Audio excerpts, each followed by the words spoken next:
am here with Subramanya, and I'm encouraging him to make videos because the profound nature of this man is vast, okay? This particular video is for you if you're really wanting to stop smoking marijuana or really any substance and you don't know how.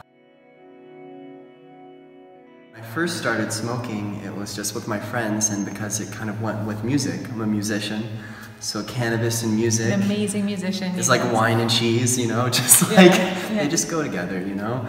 And in the beginning, the main thing I got from it was it made me see the wonder in life again.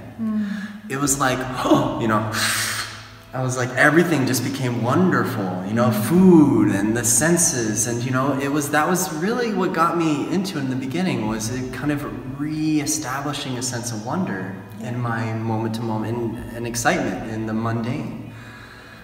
And I've noticed a pattern though in my life where it gets to a point where it becomes obsessive. And I think one way to describe it is almost like a solar system where, you know, in the beginning, I was the sun, you know, and there was many things revolving around me, and there was like music, art, nature, cannabis, you know, it's just all these things I enjoyed, and they kind of revolved around me. But one thing I noticed with cannabis is when it got more obsessive for me, before I knew it, I woke up one day and it switched, where all of a sudden cannabis was my sun and I was revolving around it. Wow. Can any of you guys relate to this? Like, so the people I'd hang out with, it was literally, it became a factor for my decision making. My social people I'd go see, how I'd spend my money, my planning, how I'd plan my day. You know, okay, I'm gonna plan my day, so I'm gonna have this for this road trip. Or it was like literally, I was looking through my sketchbooks and I was looking at a camping trip, and it was just funny for me to see that like I had the basic things, you know, like water, food, tent, sleeping bag, weed, you know. It was like, for me, it was just shows my thinking, where it was just like such a basic thing. And, you know, that is when it became problematic for me. And it kind of became out of balance. And it was just a matter of time before it took the wonder away. And instead of me being able to see the wonder of life, it was almost like I had to cover it up. Wow. So how did you, like, what were some signs in your life that the wonder was gone? I mean, depression, boredom, restlessness, irritation. You know, I think for me a big one was I wouldn't be able to be at ease with myself until I smoked. And also I somehow felt that I had to do certain activities only when I was, you know, I was smoking and playing music, for example. And I noticed too, a big thing is naturally I'm a very outgoing person socially, and I'm a very creative person, you know, artist and musician and all that. One thing I noticed is that when I was smoking obsessively, it reversed. All of a sudden I became very antisocial, and I would want to hide away from people. I would smoke and be like, oh, I can't be around people right now, or like, I don't want to talk to you. I couldn't look people in the eye. Even some I'd have guilt in some of my heart. I wouldn't want to look people in the eye. I wouldn't want to connect. And I would go from being an expressive person to a consumptive person.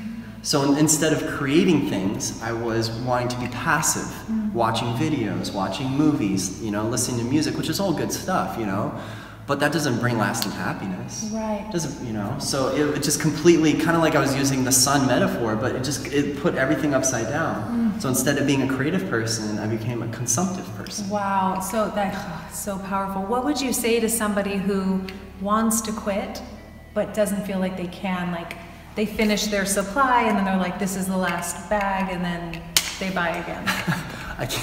I can't tell you how many times I was like, I'm quitting. I threw away bongs, I broke bongs. I did a ritual in Berkeley with my friend. We took our bongs and we chanted and we threw it in the ground and we did all this humbo jumbo hippie pseudo-Native American stuff. It was hilarious. You know, I can't tell you how many times I've quit, you know, and it just somehow always would come back. But for me, one of the big things was, one, I kind of had to rearrange my friendships. So, you know, I noticed that when I was staying with people, when it was just a social thing, oh, someone walks in the door, let's pack a bowl. You know, so part of it was being in the right environment. Yeah. You know, and also part of it was being in the right mental environment. And I think for me, what led to me ultimately quitting it is I just hit rock bottom.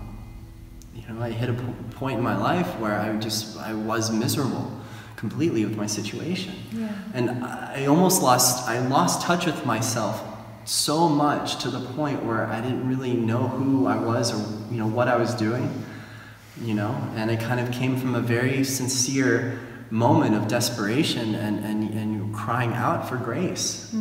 I was lost, but then I was found, you know. Sometimes we get lost to get found. Well, someone who's watching that's beautiful, and someone who's watching is like, well, that's great, but I'm at rock bottom and I still want to smoke. I've heard that habits, there's all this research that shows habits can't be broken. The only way to transform something is to replace that habit with a new habit, a better habit. Is there something you do in the place of smoking that... Absolutely, absolutely. One thing I've noticed is, especially with doing the work that we've done with Leonard Jacobson and other presence-based teachers, and one thing I've heard Leonard talk about a lot is making present moment the #1 priority in your life. If you really care about awakening. If awakening is like not that important to you, then that's fine, no worries. But if it's something that really you feel that internal drive for, then you kind of have to make that choice at one point in time. So for me, I realized that I had to choose between either my addiction or presence. I had to choose between pot and presence. Which of those two P's are going to win? You know? And, you know, and essentially for me, I just realized that when I was smoking, I wasn't truly being present. Yeah. And furthermore, the beautiful thing about this is the more that I would choose presence, going back to what I was saying in the beginning, the more that natural wonder would come. But it was coming from a natural space. And you know, through presence, it's a life enhancer, but a natural life enhancer, because you're really concentrating and focusing and marinating and taking in and savoring. Now that's the word, that savoring is what I was looking for. Savoring all the little sensory experiences of life. Okay, you know? so let's say somebody's sitting there and they're not smoking, and so they have all, like what you mentioned, the depression, the boredom, these feelings coming up. How can someone be present in that moment? So what I would recommend, this is only thing I can share is what I work with myself. Yeah. That's all I have to offer. But, you know, essentially in that situation, I'd just close my eyes, put my hand in my heart, and I would love the one who's feeling depressed. Or love the one who's feeling bored. Love the one who's feeling broken. Loving the one who's feeling incomplete. You know, and I mean, self-love is a powerful practice, because oftentimes we postpone our happiness until we find someone outside of us to love those dark parts of us. Yeah. You know? But one thing I realize is that it has to start with me. So if you're in a situation where you're taking those steps towards a cleaner life, I recommend closing your eyes and just almost you can imagine like a little boy or little girl in your heart that's feeling those feelings of feeling incomplete or feeling bored or restless or any of those things, and literally just like cradle that child. Cradle, you know, and one thing I definitely also want to say is that the willpower, just having that strong will, like I will do this, I can do this, like of someone climbing Everest, just that sheer will. Yeah.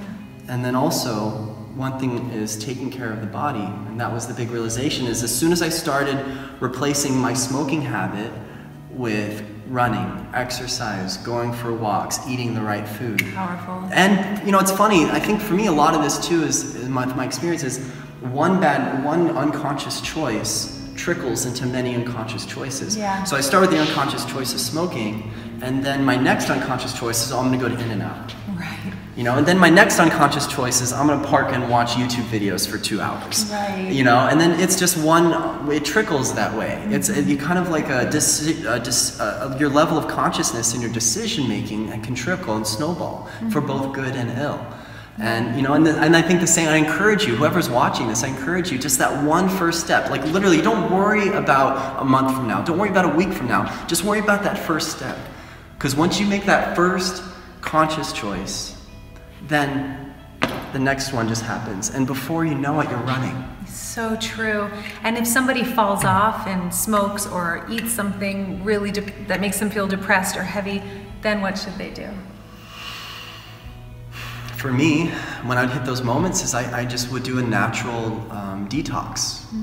So, you know, like if I'd go to In-N-Out or something like that, and it wouldn't feel good, the next day I'd go and get Odwalla, those juices, nice. And I would just like have juice that whole day, or just like have raw foods, and just kind of equilibrium, bring it to balance. I love it. So you always have the choice, even if you made a bad choice yesterday or an hour ago, to make a better choice now, and constantly realigning. And I'm gonna encourage you, I want to say something too. Yeah. Just the fact you're watching this video right now means you've already made that choice. Yes. You don't even have to wait. So just let this good choices trickle from here on out. You've already made the good choice because you're watching this right now. Thank you so much for everything you've shared. So when you feel depressed or bored or any of those feelings, stop, feel it, love it, embrace it, right? Eat foods that fuel your body, and primarily put the present moment first, whatever that looks like for you. So powerful, and I'm so grateful that you decided to share this on video, because I know there's at least one person out there that is going to really appreciate this. And if you like this video, like it so that Subra makes more videos. We love you guys. Thank you. Mwah.